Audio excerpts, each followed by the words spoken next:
Alhamdulillah, Alhamdulillahi Rabbil Alamin, wa bihi nasta'in ala umuri dunya wa din. Wassalatu wassalamu ala asyrafil anbiya'i wal mursalin, Sayyidina Muhammadin wa ala alihi wa sahbihi ajma'in. Jemaah Misbahul Absar, Masjid Al-Firdaus, para pendengar sekalian, Assalamualaikum warahmatullahi wabarakatuh. Alhamdulillah, bertemu kita sekali lagi pada bahagian yang ke-12, menceritakan mengenai hikayah sahihah yang ke-7 yang bertemahkan majlis bacaan Maulid Nabi sallallahu alaihi wasallam, wujud pada zaman imam-imam mujtahid. Baik, hikayah ini diambil daripada tulisan Imam Nawawi Banten. Imam Nawawi Banten adalah ulama daripada Jawa di daerah Banten yang begitu cemerlang prestasinya, dan kita perlu tahu juga siapa Imam Nawawi ini. Hebat beliau, antara orang-orang ajam, orang-orang yang bukan Arab, yang telah mengharumkan nama orang-orang Jawa, orang-orang Melayu kita. Beliau ini adalah Imam Nawawi Al-Thani. Beliau digelar sebagai Imam An-Nawawi Al-Thani, Imam Nawawi yang kedua. Yang pertama Syarafuddin Zakaria, Yahya bin Zakaria, itu dekat negeri Damaskus. Itu yang pertama. Yang kedua ialah Imam Nawawi Banten. Hebat Imam Nawawi Banten ini, hebat para jemaah sekalian. Beliau juga digelar sebagai Sayyidul Ulama Al-Hijaz, penghulu ulama-ulama Hijaz. Bermakna tidak ada yang diketahui ulama-ulama yang lebih hebat daripada beliau pada zamannya. Beliau juga digelari sebagai Imam Al-Muhaqqiq wal Fahamah Al-Mudakkik, imam yang begitu tahqiqkan tentang hal-hal yang sebelumnya dan kefahamannya sangat-sangat halus. Masya Allah, Imam Nawawi. Beliau ni ada kitab tafsirnya dalam bahasa Arab, banyak tulisan-tulisan bahasa Arab. Keseluruhan kitab-kitabnya kalau dikumpul 115 karya, 115 kitab, kebanyakannya ada dalam bahasa Arab dengan bahasa Arab yang fasih. Beliau meninggal pada 1897, lebih kurang 20 tahun selepas wafat Syekh Ahmad Khatib Sambas. Umur beliau dalam 83-84. Beliau mengharumkan nama orang-orang Melayu di tanah Arab sebelum kemasukan atau datangnya orang-orang Saudi. Baik, saya tidak mau ceritakan, hanya yang beliau ini adalah di antara puluhan ulama yang tahqiqkan kitab Berzanji. Kitab Maulid Berzanji itu sangat-sangat harum, sekian lama, ratusan tahun kitab itu telah mengharumkan dunia Islam, dunia ahli sunnah wal jamaah. Tidak ada yang kritik. Semua ulama yang datang kemudian semua mensyarahkan, mentahqiqkan kitab Maulid Berzanji. Lebih kurang puluhan. Apa yang saya dapat kira sini ada 20 lebih ulama yang mentahqiqkan kitab Maulid Berzanji. Antara puluhan itu Imam Nawawi kita yang disebut nama kitabnya Targhibul Mushtaqin. Targhibul Mushtaqin ala syarhi manzumati Sayyidil Berzanji Zainal Abidin. Itu nama kitab dia. Beliau ini mensyarahkan kitab Berzanji. Dalam kitab tersebut Imam Nawawi datangkan satu riwayah. Riwayahnya saya akan ceritakan secara cepat, secara ringkas.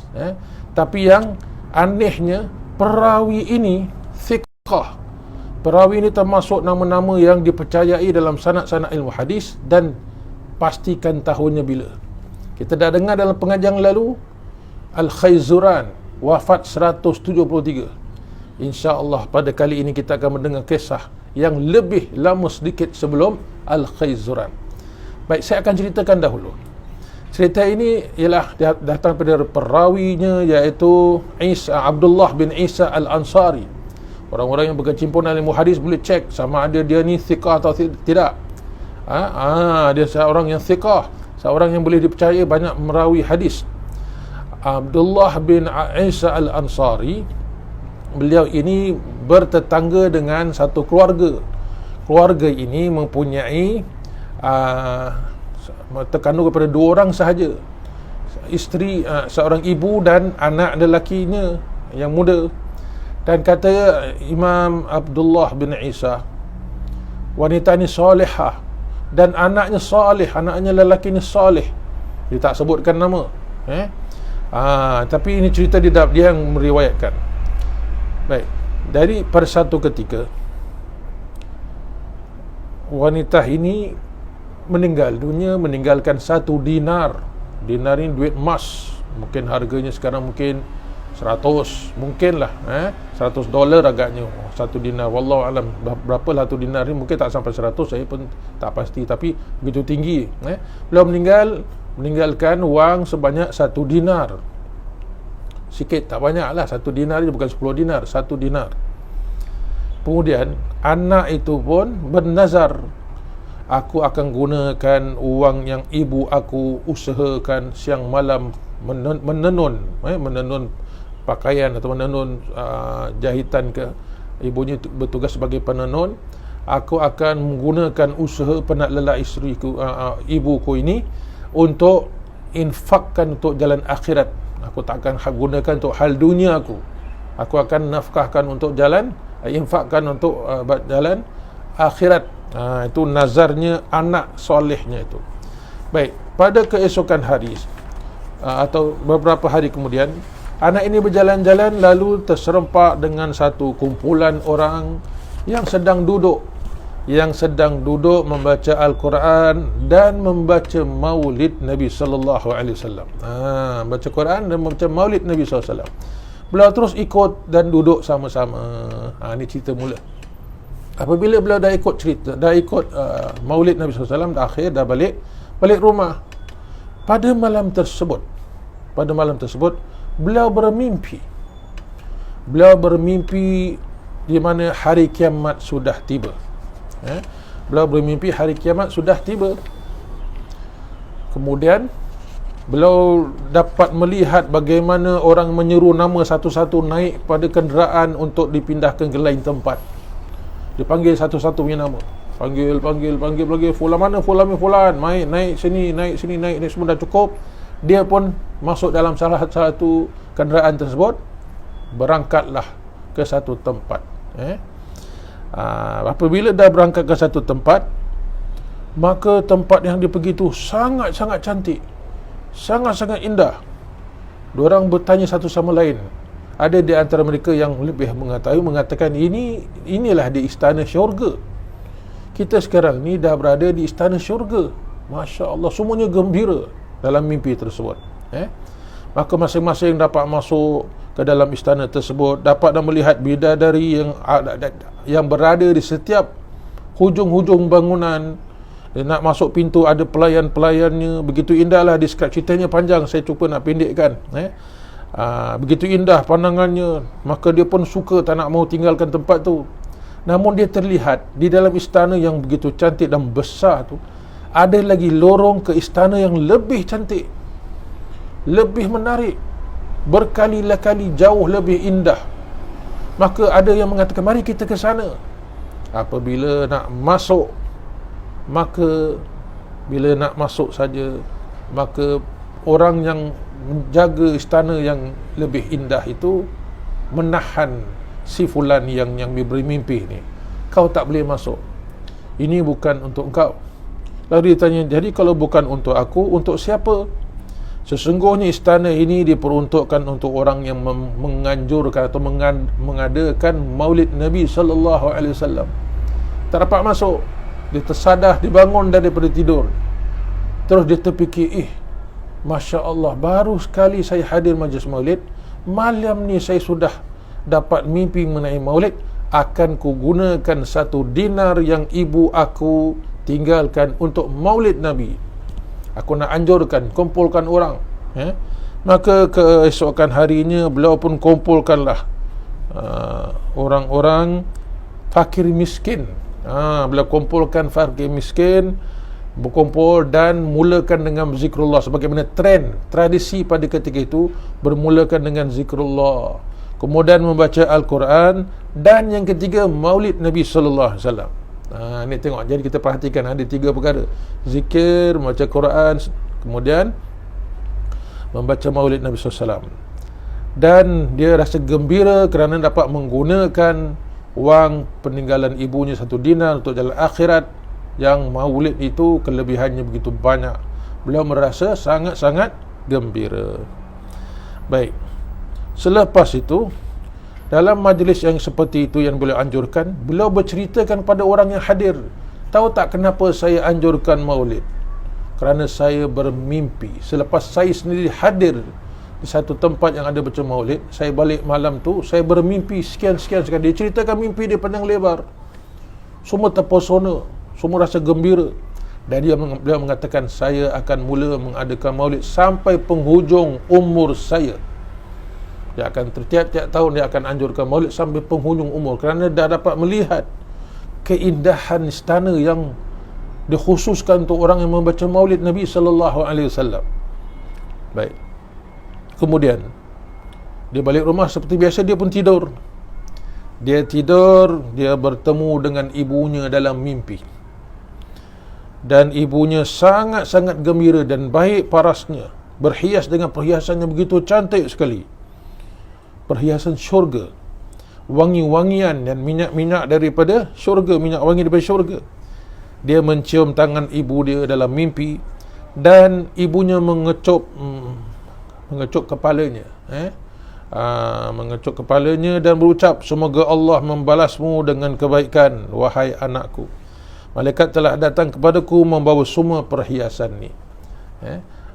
Semoga Allah balaskan balasan kau, sebab engkau telah membuat satu jariah, di mana bila engkau infakkan hartaku untuk jalan Allah ni, ini perhiasan yang aku dapat ni daripada engkau. Aku berucapkan terima kasih kepada engkau. Tengok, anak boleh menyambungkan jariah kepada mak yang tidak ada, bapa yang tidak ada, dengan menggunakan wangnya, wang yang bukan hak untuk hutang orang, bukan zakat, bukan fidyah, bukan semua.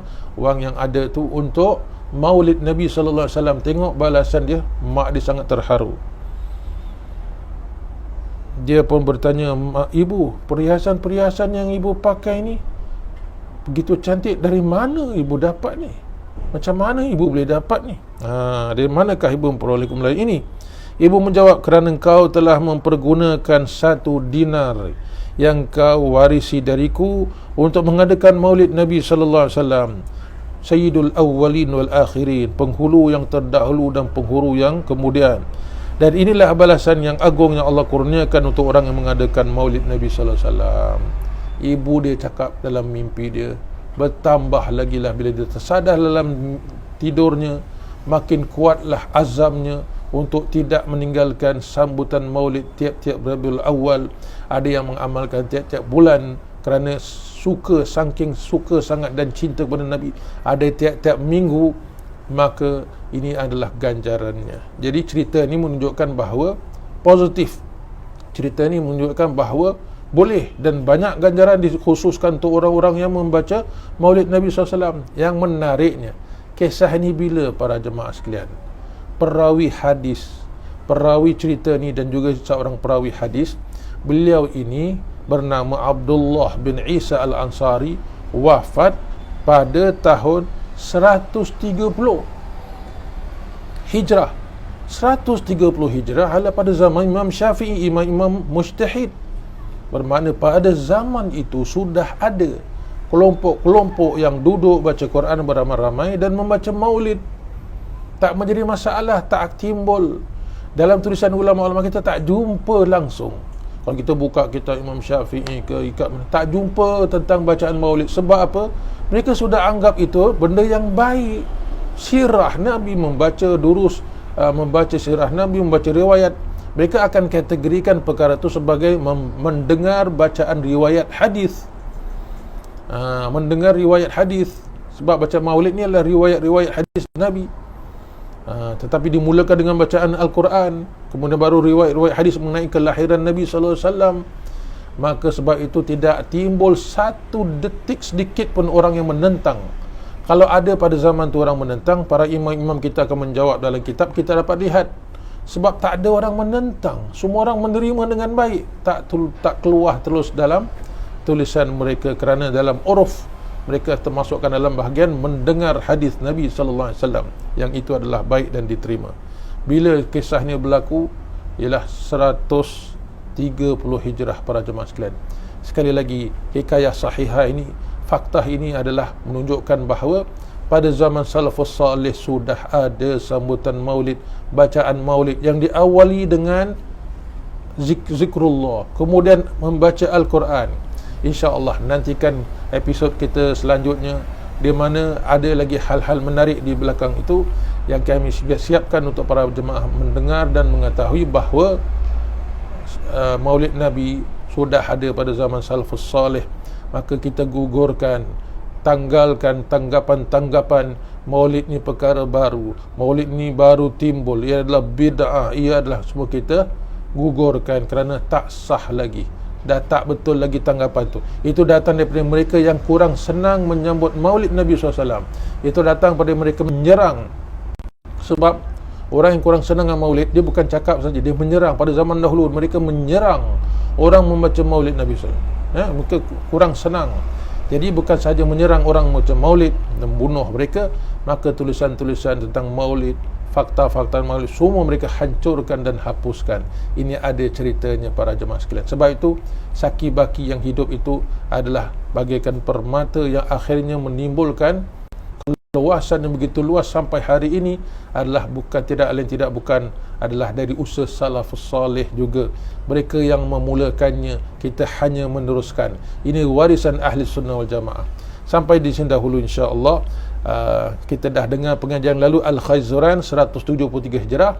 Hari ini riwayat daripada Abdullah bin Isa Al-Ansari yang wafat pada 130 Hijrah.